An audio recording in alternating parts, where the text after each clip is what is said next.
Hey everybody, what's going on? Welcome to the Authentic Persuasion Show, the live edition. It is December 24th. It is Christmas Eve for most people in the world. Well, it's Christmas Eve no matter what, whether you celebrate Christmas or not. That's what today is. And some people thought I was a little crazy or silly to be doing something on Christmas Eve. I know there's some people out there on LinkedIn, on Facebook, on YouTube, everywhere this is being broadcast that are, going to be on here looking for something to do, maybe working or supposed to be working, but not really wanting to. Who knows? Also, you can catch this replay on the podcast. If you're catching this now and you want to hear the full episode, it's going to be on there. So for today, what I wanted to do, and I thought this would be super fun, is I have brought back a guest from my podcast, which is a bunch of what I've been doing actually on these live shows, is bringing someone on I had a conversation with before. 30, 45, 60 minutes is never enough for me, if you know at all, that I like to talk, and especially with somebody who's in marketing, which, if you've noticed also, I'm bringing in a lot of people who are in the marketing space because I think marketing is so key for sales. Marketing and sales is usually some kind of drama or issue, and it's where most businesses struggle. It's where I struggle. I am great at sales. I am not a great marketer. So part of me bringing in all these marketers is to learn from them and hopefully, get better at my own side. So today I have Benita Samuels, and she refers to herself as a visibility expert. And we're going to talk about all things visibility. What does that mean? We're going to talk about marketing. We're going to talk about marketing plus sales. We're probably going to talk a bit about 2021. I know that she has some interesting things planned, and we'll probably touch on that. Make sure, if you're watching this, if you're listening to this, put some comments in there. Say hello if you have questions, marketing or sales related, put those in also. And let's go ahead and bring her in. Benita, welcome to the Authentic Persuasion live show. Hey, Jason. Thank you for having me, and happy Merry Christmas Eve to you and all of our audience today. I'm happy to be here. Yeah, I always say this. I say this about everyone. I am looking forward to it. I think it's going to be fun, but I just always think this is fun. So for me, that's easy. So a couple things. As I was kind of doing the intro, some people were making some comments wishing us well. So Ashwani, thank you for that. And Miss Wendy Conrad, top of the morning to you, Jason. So happy Christmas. Merry Christmas to you as well, Wendy. Anyone who isn't familiar with Wendy Conrad and you're watching this at the replay, make sure to check her out and follow her. She's all about workplace happiness. She does amazing stuff, and I want to support that for everybody, is, corporate culture, happiness in the workplace, all kinds of great stuff. So, all right. So, Benita, let's talk about first, what is a visibility expert? What does that mean? Well, you talk a lot about marketing. Marketing is a tool. Visibility is about being seen. You can have a great product, but if nobody knows about it, it's just a great product. You might have a great service. Again, if nobody knows about it, it's just a great service. So visibility is really about being present and being seen in all the places where your customer is hanging out. So how is that? I guess when you're trying to explain that to your clients or differentiate that from marketing, from maybe content marketing, social selling, all of those other terms, how do you differentiate it? How do you describe that? Where is it different, or where is it the same but maybe slightly different approach? I would say all of the things that you mentioned are very much tactics within being visible. The other thing is a lot of people have a negative perception of marketing. And they, like sales, and I think we talked about this before, people think of it as a dirty word. The reality is people understand visibility, what it is to be visible, to see somebody, to see something. And that's really where the differentiation is. Marketing, old traditional marketing was an ad in the yellow pages. Old traditional marketing was, a spray and pray mentality of direct mail. In current times, we have marketing of paid media on social platforms. But right now, we are being visible. We are being at the place where our customers and people who are interested in what we have to say are at the same time. And, I tell my clients and anybody who will listen to me that there really are 5 places that you need to be visible. And that's the foundation. And then how you use them is really that whole part of marketing. Okay. So if I understand it then, so visibility is the giant umbrella mindset kind of approach strategy, and then the tactics are the marketing, right? So the billboards, the direct mail, the TV, the old school, if you're thinking about it, the print ads, and then the Facebook ads, the social media, the content, the blog, the newsletter. And those would be strategy or tactics. Many people are afraid of those things. Interesting. It's kind of like I've done it. I've spent the money. It doesn't work. Okay. So it's kind of like building a house. You have to have your foundation, and being visible is your foundation. It's making sure that you have the walls up so that when you walk into the room, people know you're there. Got it. What? So you said there was 5 things that you put under visibility. 5 places you need to be. Okay. For your foundation. So first and foremost, I say, and think about these are part of the tactical part of being visible. You have to have a website. This is no new news, but there are a lot of people out there, marketers, who say you don't need a website. A website's questionable. But the reality is that it is the foundation. It's when your builder's digging the hole and putting down the cement, because that starts everything. From there, you need to have a Google My Business page.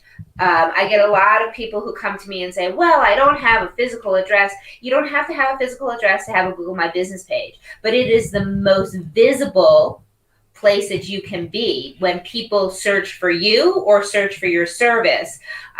We know also that Google loves Google, and Google My Business page is free. So you're adding to your organic search by having a Google My Business page. And it also plays into one of the other places that you need to, one of the other foundational pieces is about reviews and reputation. Google reviews, Facebook reviews, very valuable, very important. So you have to remember to ask people to give you reviews so that your potential audience has an insight into what you do. So we've talked about your website. We've talked about Google My Business. I touched a little bit on reviews and reputation. The other one is LinkedIn. LinkedIn is, yes, a social platform, but it is a business platform, and it is the #1 social media platform that drives business to your website. It also has a higher conversion rate than any other social platform for moving people from connections to conversations. And it has a higher conversion rate in driving business itself. Facebook has great reach. LinkedIn is much more targeted. So we said website, Google My Business, LinkedIn.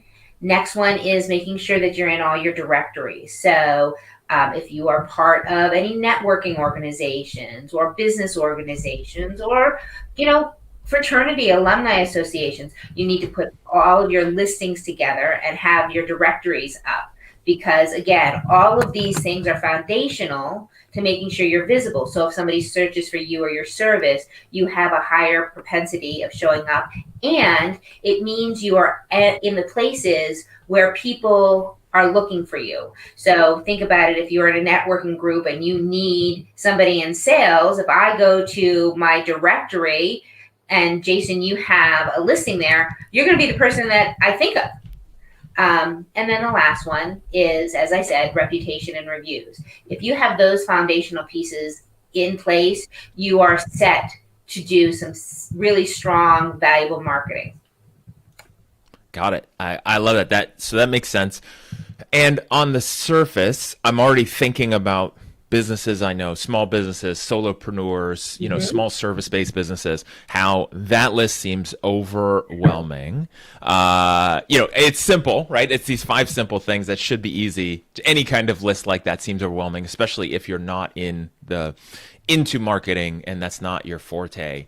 Let's talk about the kind of transition, because this is what you do is you focus on helping small businesses put together their visibility, their marketing, their strategies, and implement these things. Why do you think most small businesses fail with their marketing strategy, with their visibility? Because it's not their expertise. When you think about it, this is kind of something that you mentioned at the top of the program, Jason, is you can sell yourself, out of a paper bag, as they say. You know how to sell. Yeah. But marketing isn't your expertise. And yes, a lot of small businesses maybe can't afford to start with marketing. However, the reality is you need to focus on what you do, and you need to have somebody help you focus on the other things. And I always tell my small business clients, start with one thing. Because the reality is as you said, all of those things seem so overwhelming. Start with one thing and do that well. Some of the things that I mentioned are theoretically one and done. Your website. Right. So if you're doing blogs, that's a routine thing. Google My Business, it's a one and done, although I have to say I was really excited. This happened, I don't know, about 3 months ago. Google now allows you to post content on your Google My Business page, where they used to have your images. You can now post content and put posts up. So with my clients, I make sure that we put one new post up every couple of weeks, because again, Google loves Google. And therefore, every time you put new content up on your Google My Business page, they say, oh, look, they, right. And we've heard for years about SEO, search engine optimization, of making sure that you are using the right words and have the links and all of that. These kind of things that I'm mentioning are organic and help your organic traffic, which if you can't afford to do true paid SEO, these are the kind of things that help you compete against some of the other players. So the big thing, long way to get to the answer there, is pick one. And if it's the one and done, just tick them off the list. I actually have a assessment sheet of those 5 things. It's a 25-point checklist. When I do a full assessment for my clients, it's 125. But if any of the listeners are interested, they can certainly message me, and I would be happy to send it off to them. And I think that's great. And I love your advice about just checking them off the box, especially the one and done, where you can do something and not have to do something over and over again, right? So like when you're putting content together, you're creating something for a blog, or you're doing those things that can feel overwhelming, especially if it's not in your skill set, in your things that you get excited to do, where it's literally feels like pulling teeth. And I think that's good. I think it's also important too to play the long game. So I know for myself, and what I've seen for some small business clients, it's like there's all these things you should do. There's all these gurus that are telling you all these things that you should do for marketing. And it becomes so overwhelming. And then you try to start doing some of it, and you're too busy in your business as it is to do it. And the key is that I found is to just really play the long game, really be patient, really be like, okay, if this month I got this thing done, and then next month I got that thing done, and then the next month, like even if you just did it at that pace, in 12 months, you're in an amazingly different spot with your visibility marketing strategy. It's really interesting you say that, Jason, because probably 18 months ago, a connection of mine somebody I met through LinkedIn, who happens to live in my geography in the Colorado area, we became friends and we got together, and she did a post about the to-done list as opposed to the to-do list. And it's really very fascinating if you have that big list, as you say, and keep a running list of the to-dones. I actually just this past week started, we're always very, very good about acknowledging where we may have dropped the ball. Right. But we're never, well, I wouldn't say never, we're very seldom kind to ourselves and acknowledging our successes. Or if we do, it's okay, good, now we're on to the next thing. So Yeah. I actually, this past week, started to write a list of my accomplishments of this past year. And it became really kind of surprising because there are things that I did at the onset of the pandemic that have been fruitful, that I have used for the last 9 months. But when I was doing my list, it didn't even dawn on me. So this year, I'm going to keep a running list of my to-dones. Well, and what I would say is, and Todd Rooker, he has a couple comments I'm going to put up, but he says that he loves the to-dones list. What I actually did, because I heard this about halfway through this year on a podcast, where there's the vision board, there's where you want to go, right? And I'm a big supporter of that. It's what I have all my clients, all my sales people, all the teams do, so they know what motivates them, why they want to push through, right? Like, why do you want to pick up the phone that 51st time after being told no 50 times? Like, for you, like, in what you want. But the advice that I heard, and I don't remember the exact phrasing, but it was literally to create on your wall images of what you had done and where you have come from and what you have accomplished. So I have my vision board on one side, and then I actually have, because I made it in Word and I just put a bunch of pictures collage mode, but I have 5 different sheets of paper taped up on the wall, which is the things that I've done, right? Some podcasts, some, blog guest posts where my podcast was in the beginning, right? So I can look at it and go, yes, because sometimes you get stuck in it and you're like, I don't feel like I'm winning. I don't feel like I'm making traction. Even if you're in sales, right? You're like, I don't feel like I'm winning. But if you have that list, if you have that something up, you can go, yeah, I have actually done a lot. In this year, I closed 100 sales, or I closed 5 sales, or I, did these things. For me, I wrote a book. It's like, okay, that's massive. And you want to remind yourself of that so you know what you did when it feels so overwhelming, because, we forget how much we actually can get done when we do it. There's always a perpetual list. You and I were talking about that. There's always a perpetual list. You said that you've only taken 3 days off this year. And it's one of those things where it's just always more stuff than you have time for, even if you're in sales, especially if you're running a business. Well, it's interesting. I did my first vision board this past year. Nice. And I just, I have sitting on my dining room table, I'm taking off time next week, and I'm going to do my vision board, but you've just given me this brilliant idea. I'm going to do a blank board and put it my to-done list. Yeah. And as I accomplish things, I think I'm going to add it to the board and see where it is at the end of the year. Yeah, I have started recommending that to everybody as well, because we lose sight and we feel like, because life can feel like you're not winning in the moment, right? You said, like, we remember the times when we fall down, the times when we mess things up. Think about the, times when you don't get that sale or don't get that new client, or, don't have something positive happen. And you think, oh man, it's just, what am I doing?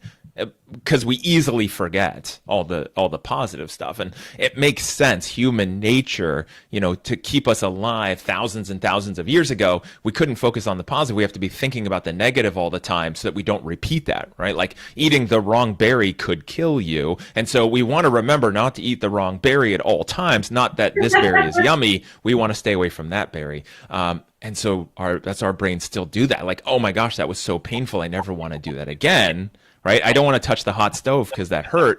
Right. Not thinking about, okay, all these wonderful meals I had. Right. I don't want to get burned. Yeah. Yeah. So it's a really good analogy. And if you think about when we're talking about small business owners, it's the same kind of concept as a toddler learning not to touch the stove. We are, many of us are babies or toddlers in industry or in business ownership, and we never got that close to the stove when we were in corporate, so we didn't have to worry about that part. True. That's so true.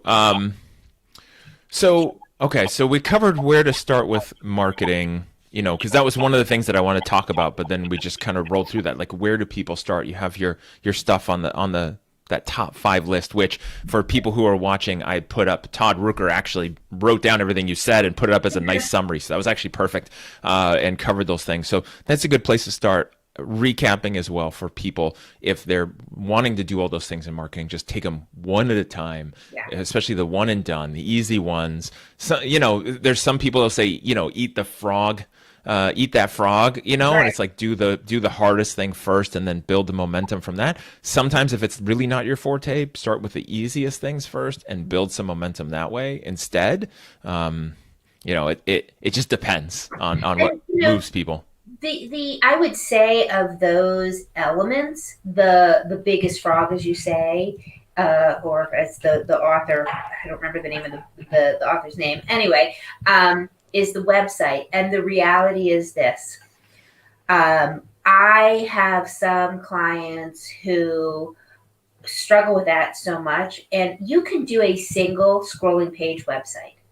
Mm-hmm. As long as you have a place for somebody to go and they know how to contact you, it's really not, it sounds scary. Having done a website for Playtex Baby that had 479 different products on it, I understand it can sound scary. But most of us small business owners don't have 479 products. Right.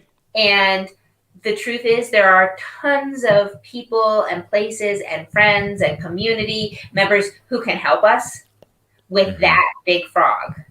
Mm-hmm. It's just as I said, one and done. And sometimes it's starting with the small, like Google My Business. It will probably take you 10 minutes. Yep.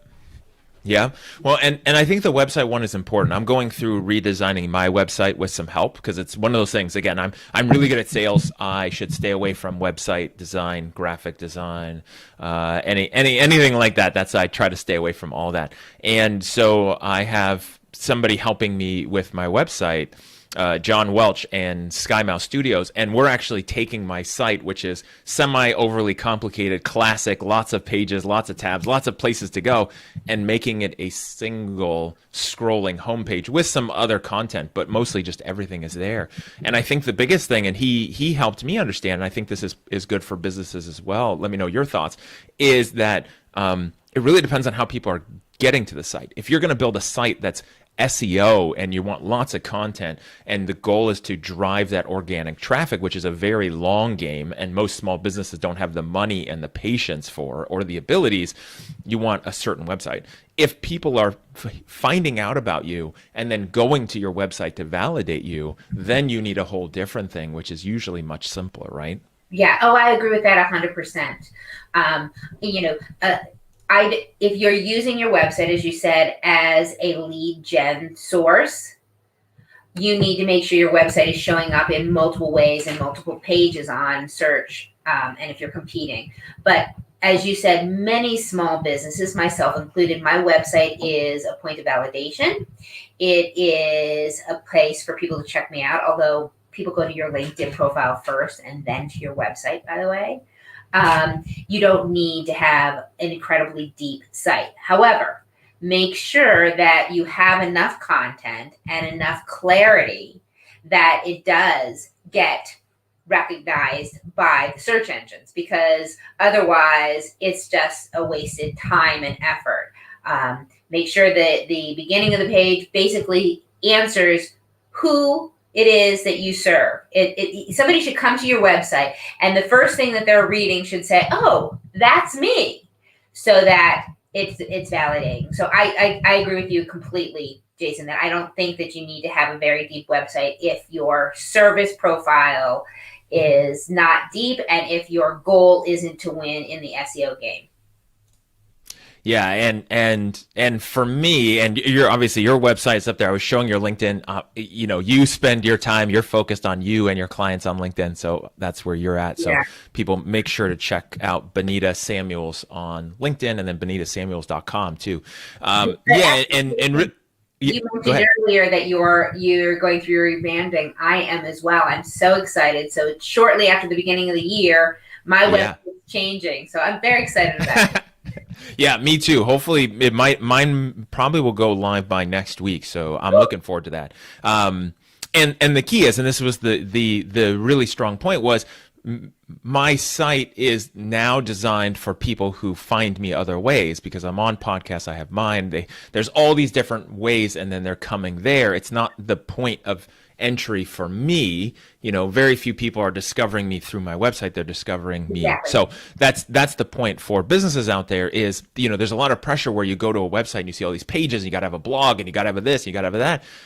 If that's just that point of validation for a business or a solopreneur or a company, then keep that in mind, how deep it needs to go and how much pressure you put on yourself. And then it's an evolution, right? It's also you can also start a page that's pretty simple, like you said, and then you can always add on over the time, right? Like adding on to a house. Next thing you know, 10 years later, you've got this much larger house that you've built and live in, but it started with, one room. Right. And also keep in mind when you are building some of these things out is if you're going to do something like a blog, be committed to it, because it becomes stale if you don't continue to produce content. So I, generally speaking, unless I'm working with somebody who's really comfortable writing, I say don't start a blog. Yeah. It's too much. Hey, Jason, can I ask you a sales question? Yeah, let's do it. Because you talk, you're always so generous with your time to talk about what your guests, myself included, do. But I was having this debate with somebody, and it's about sales, and so I thought this would be a great opportunity for me to get an expert here. So somebody said, and I know probably many of the listeners have heard this statement of price is only an issue in absence of value. Okay, so if you're not making the sale and they say it's about the price, it's because they aren't seeing the value in what you are offering. Okay. So, one, do you buy into that concept? Okay. And two, how do you get past the financial hurdle? If you know in your heart of hearts that this person really needs your services or your product. I feel like you have a thought and an answer, so but I'm guessing you won't tell me yours until afterwards, which is fun. Right. I love it. I love it how you switched up on me. So let me answer that with what I learned years ago as a actual thing to say in a sales environment. I don't use it very often. I use it more in training to help people understand this point. So imagine you're walking down the street, and imagine that some billboard sign falls off of a building and cuts your arm off. And you're laying there, your arm has just been cut off, and you're panicked, you're freaking out, everyone's freaking out. I come by as a doctor, and I say, I can help you. If you could get $5,000 in the next 10 minutes, I can reattach your arm. Do you think you could find $5,000 in the next 10 minutes? Would that be worth it? Yeah. So, okay. So, and then usually the segue is, well, then the money is not the issue. What it is the value. You just don't see the value in it. And I say that's super extreme, almost salesy mode. But the point is that if something is valuable enough, people will pay whatever price is associated with it. And I firmly believe most of the time it's not about price. It's not about the actual price. It's not about the money. It's the fact that they don't see the value. Now, with that being said, I've sold a lot of stuff, and I've dealt with generally a lot of people who are in financial situations, trying to help them get out of financial situations.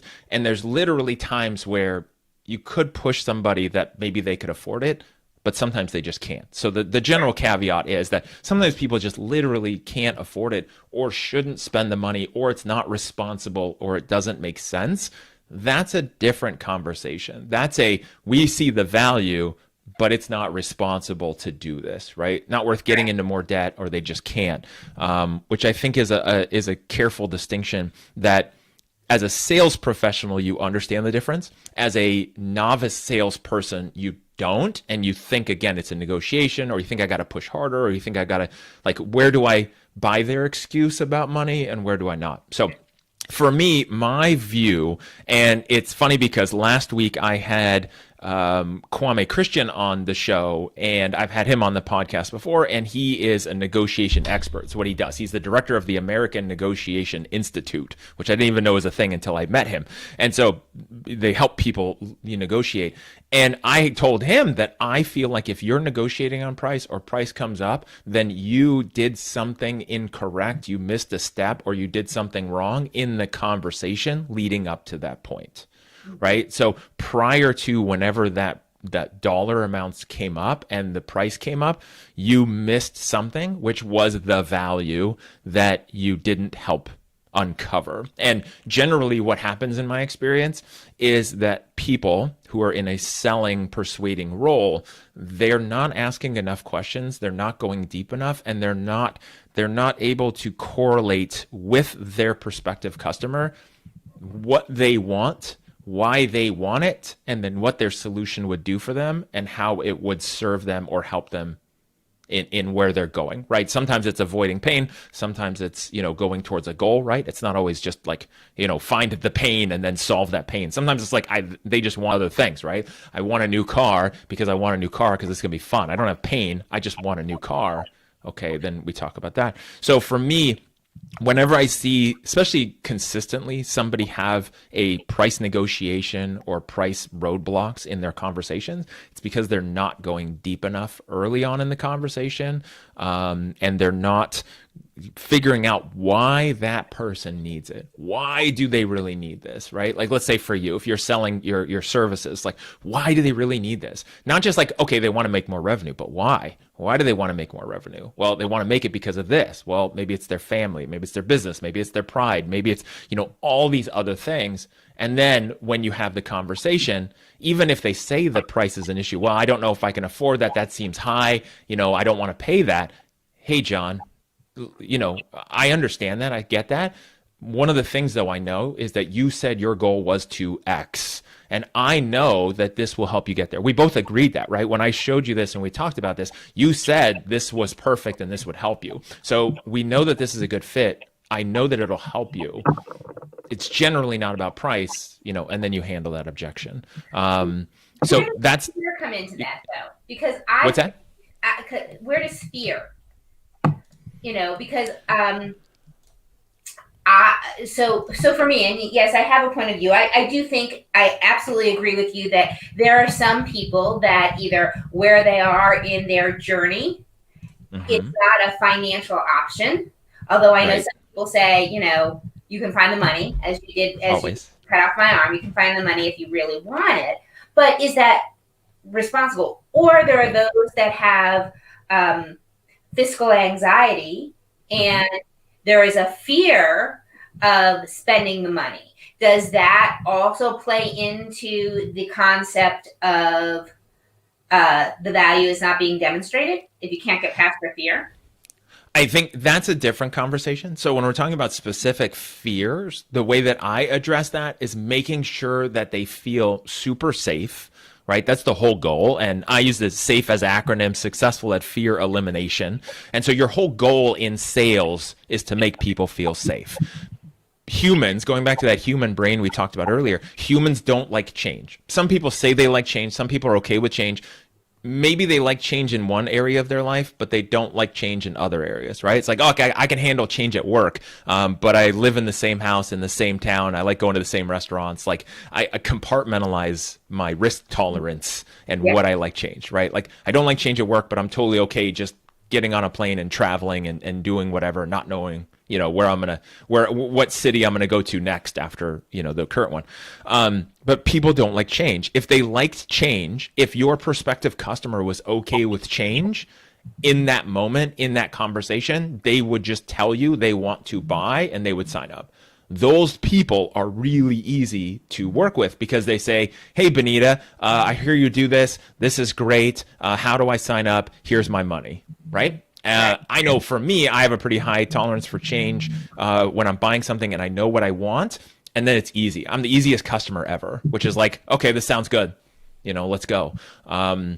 If they don't say that, then they don't like change. And so you have to make them feel safe. For your price, fiscal fear-related people, right? Because they just have that either in their past or just the way they view it, is the key is to make sure there's some safe options once the deal is done, so that they know that there's some kind of, let's say, guarantee. That's where the guarantee, the money back guarantee, the kind of the promises, the requirements. Again, one of the biggest things with those people who are fiscally scared and they just don't want to do it is, are you going to be around, right? You're going to take their money and then you're going to be around in 2 months to even do the work, or are you just going to disappear?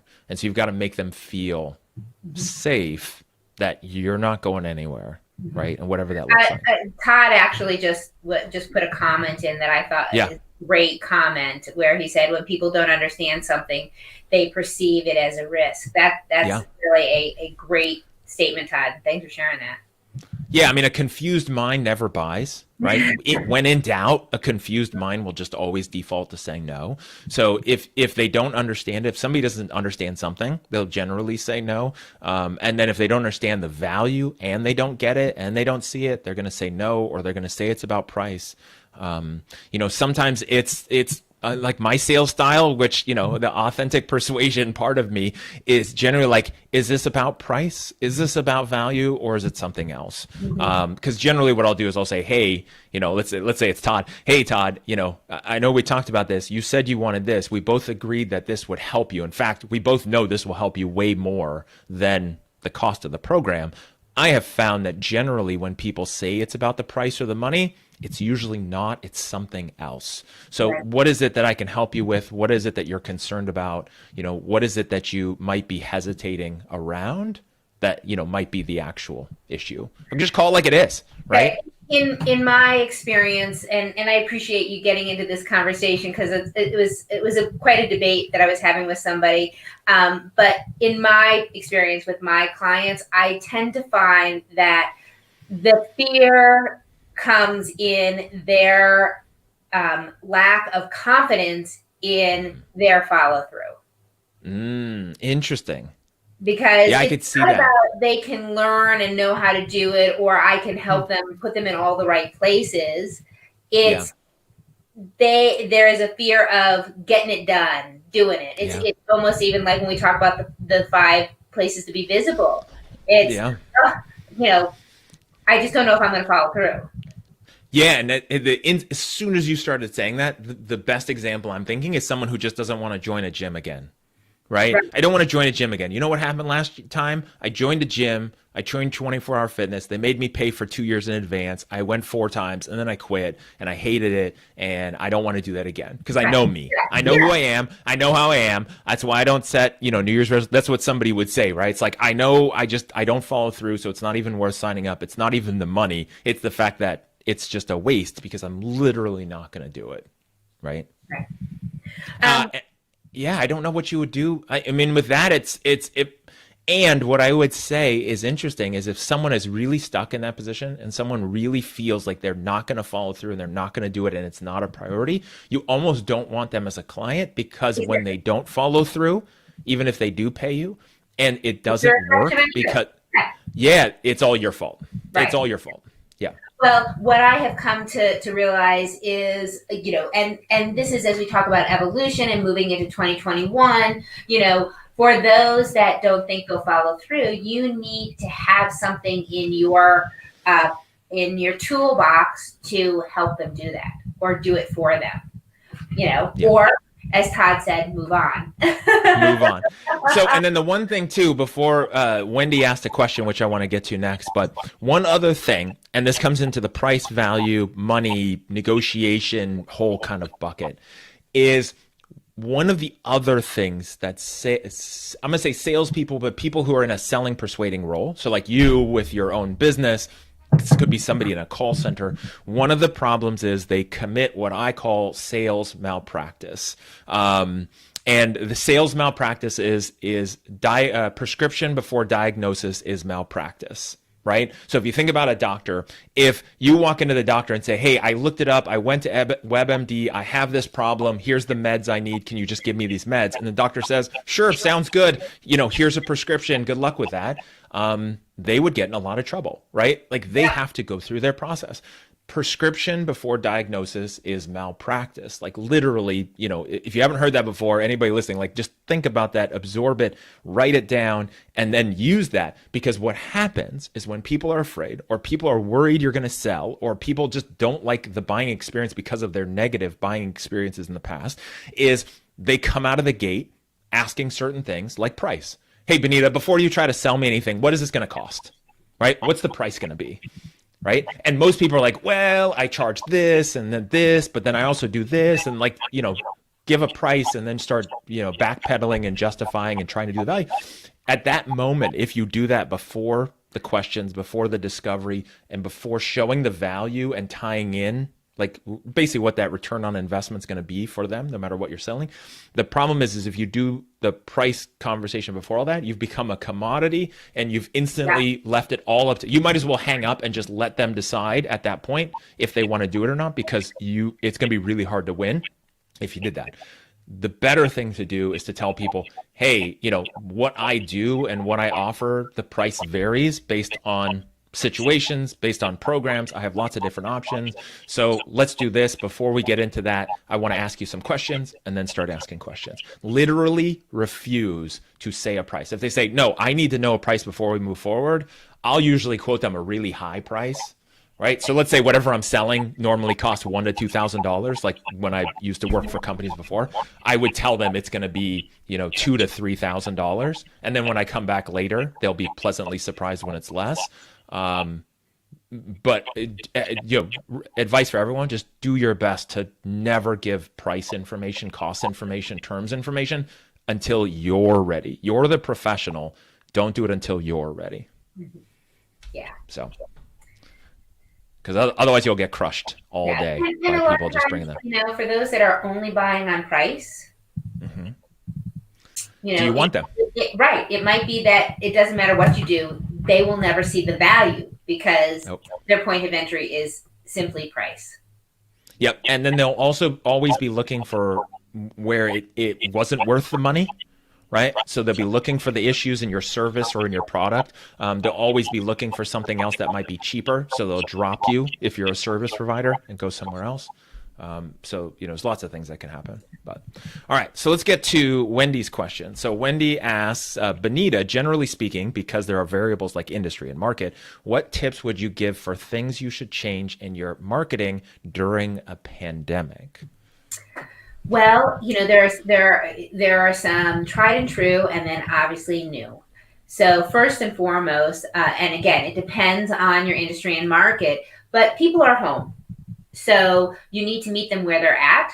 So if you are in a more traditional type of business, physical mailing is actually making great inroads and being valued by the consumer right now, where things like direct mail have seen some uptick over the last few years with the millennial generation. I think that's because they are so attuned to the digital world that they have been embracing that. But what I'm finding is people are happy when they get something in the mail. And so think about some of those old tried and true, because you're not being able to go out and meet and have coffee.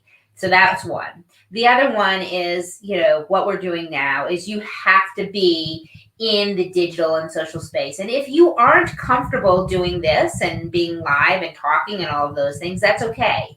But by participating in a conversation, even with a comment in a social post, those are the places where you start to permeate and you get show your voice and your presence.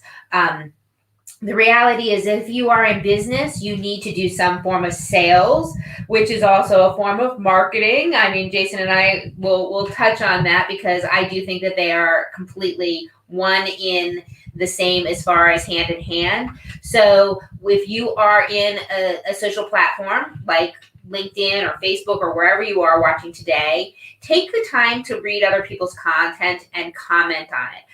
Liking is great, but it's a very passive thing. It doesn't take any effort, and so it doesn't really create you a visibility. You end up just being a little smiley face or a thumbs up.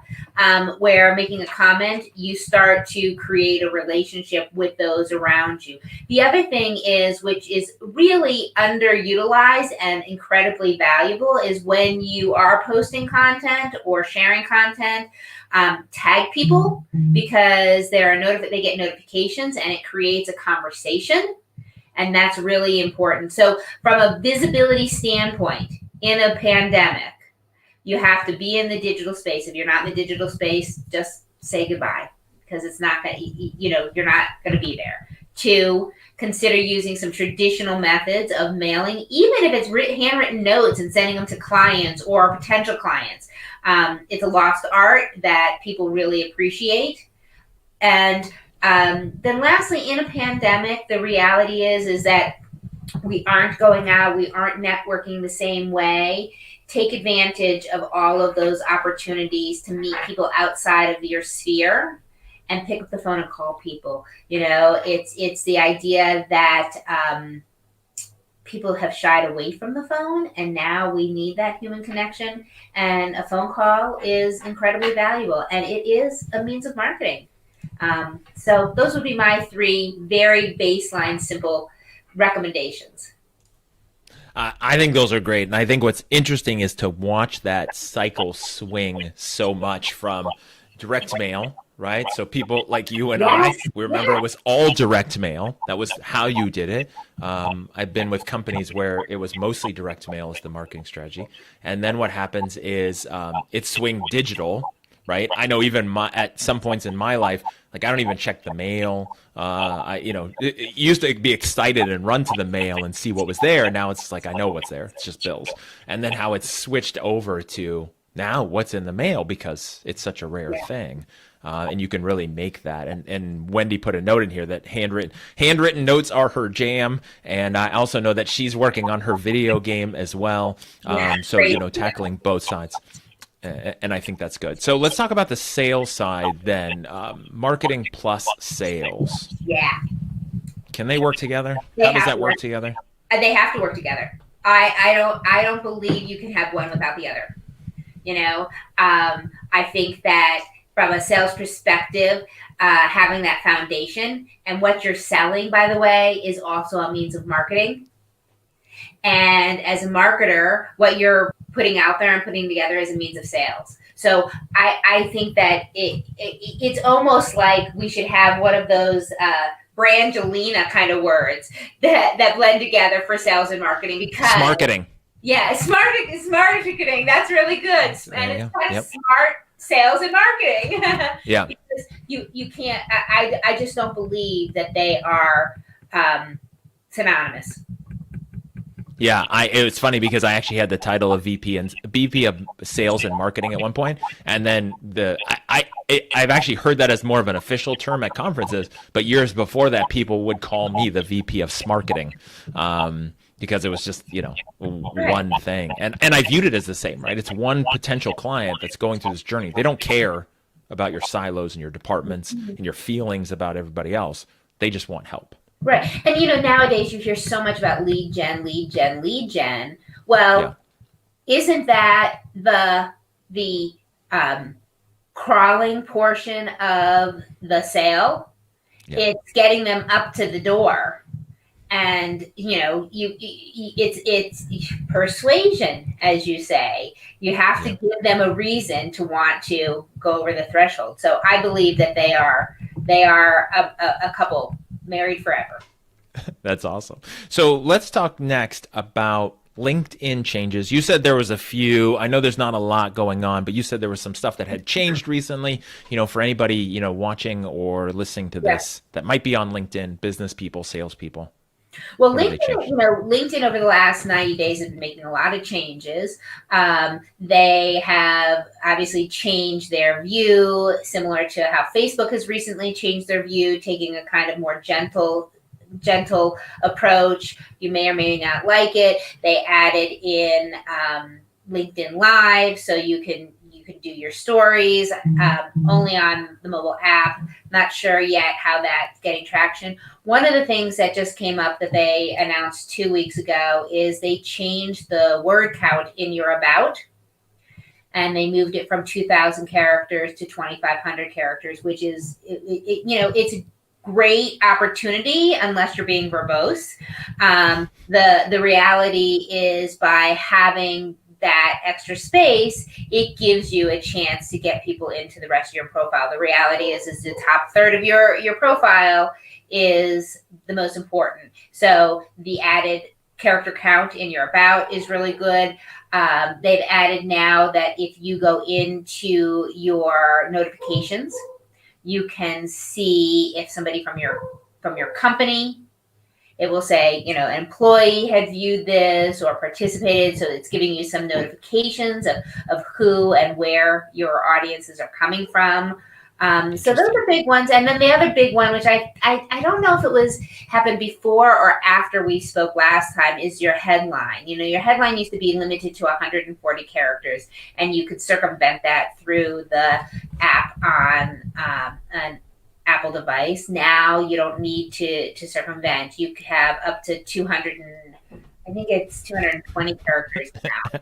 And that's really that's the most valuable that is the most valuable real estate on your profile is your headline. Yeah. Yeah. That's so funny because I saw somebody else who had a crazy descriptive, 2 words and then a space and two, and so I went that route, and then I've gone the other way, and I've kind of flipped back and forth. Yeah. Well, it used to be, even with your content, but it used to be this game of you would put, a little bit of a sentence, and then you would leave 3 or 4 spaces and then put your content. Yeah. But because we are a world of scrollers, if you leave those spaces, they're only going to read your headline. Yeah. And then obviously we know we're loving LinkedIn Live. You have to apply. Congratulations, Jason, because thank you. The people who have been accepted into the LinkedIn Live are slow to be accepted. So that's great that you're on there. So yeah, LinkedIn during the pandemic has seen a lot of changes in some of the functionality, but I think the biggest change that it has seen is the influx of new users, and in some case the lack of strategy, in that they are using it purely as a sales platform. And unlike other social platforms, LinkedIn, prefers you to use it as a informational tool and networking engagement place. So when you are automating, they ping you. They don't push your content out, as opposed to when you are posting organically. And this is an interesting data point for anybody who uses automation on LinkedIn or for sales pitches. If you are connecting with somebody on LinkedIn and you put a message in the connection request, which, by the way, I should mention, LinkedIn promotes.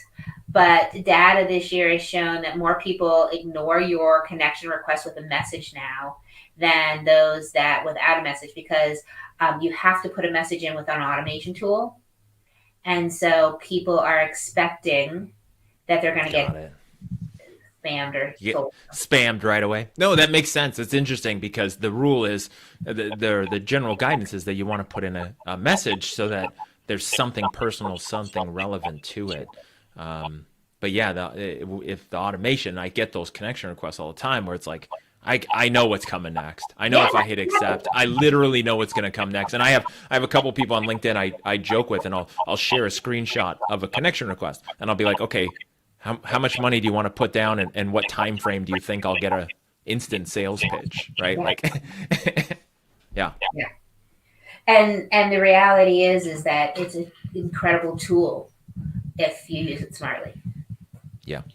So you had mentioned, and I had actually had this prepared, but for anybody who wants to hear more of the amazing Benita Samuels, visibility expert, she was on the Authentic Persuasion Show, the podcast, episode 315, which is titled Visibility Architecture with Benita Samuels. So make sure to check that out if you haven't, if you want to just hear more of this.